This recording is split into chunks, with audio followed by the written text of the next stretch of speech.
Maria Alejandra Rivera. I'm a student at Emory University. I'm a freshman. I was born in Cali, Colombia. My mother, who is the only parent that I know of, was born in Medellin, Colombia.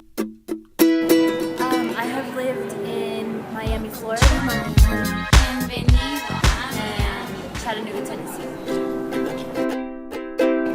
I currently live in Atlanta for college, but my mother still lives in Chattanooga. I speak English, Spanish, and French. I consider my primary languages to be Spanish and English. However, after coming here, I mostly speak English, because that's what everybody around me speaks. It's just easy. I only speak Spanish with my parents. My family only speaks Spanish. Some know English, but it's mostly Spanish. They're mostly accustomed to speaking one language, but of course, sometimes you have to, we go out and you have to speak English, but with each other, we usually just speak in Spanish because it's what I've been raised to do and how we communicate.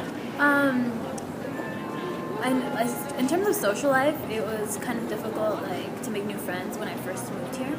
However, academically, one of the things that most hindered me was the fact that I had to repeat first grade 3 times because I didn't know how to speak English when I first moved here. And so it was really difficult to come in and have done first grade in Colombia, go to Miami and have to redo it because I didn't know English. It was almost exclusively just learning English and then redo first grade in English again. And I feel like that's I would definitely say that having the option of speaking 2 languages and having the broad spectrum of vocabulary helped me a lot because I knew a lot of words that I didn't just because it's like the same in Spanish, and not exactly the same, but there's a lot of similarities and roots. So it increased my vocabulary, and I feel like it really helped me adapt better to whatever was thrown at me in terms of academics. It was really difficult to adjust to because people couldn't understand me at the beginning. So there was almost no way to interact. But I was still at such a young time, but there wasn't really that much socializing going on. It wasn't like middle school. So it wasn't too bad, but it was still really difficult in the beginning. I remember I would always come home and be like, I want to go back, I don't understand these people, and I don't really enjoy it. But I'm already here and I have to learn, I have to understand what's going on in class, I have to know what I'm being taught, because then it's just useless to come to school, and I was always really enthused, no, I have to go learn, and so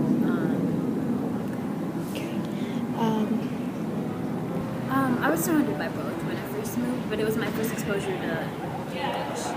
But for most of the time, it was just Spanish, so it wasn't really that much adjusting. Then when I moved again, no one spoke Spanish, and to this day, still in my city, there's very, very few people who speak Spanish. Okay.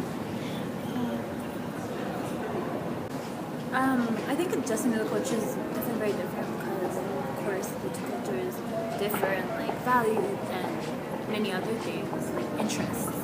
I think that it was difficult for my family at the beginning because when my mom first got transferred, she had learned English in university, and throughout all her life she was doing business, but it was mostly with just some people from the US, for example, but it wasn't exactly what you see here when people speak so quickly and you have to get used to the quickness of English, and so it was really difficult for her to be understood because of the accent. People focus on that so much, but I didn't really have that much of a problem because I was still kind of young and could have learned it. Well, thank you so much for allowing me to interview you and sharing your experience with our viewers. Thank you. Thank you so much. Have a great day.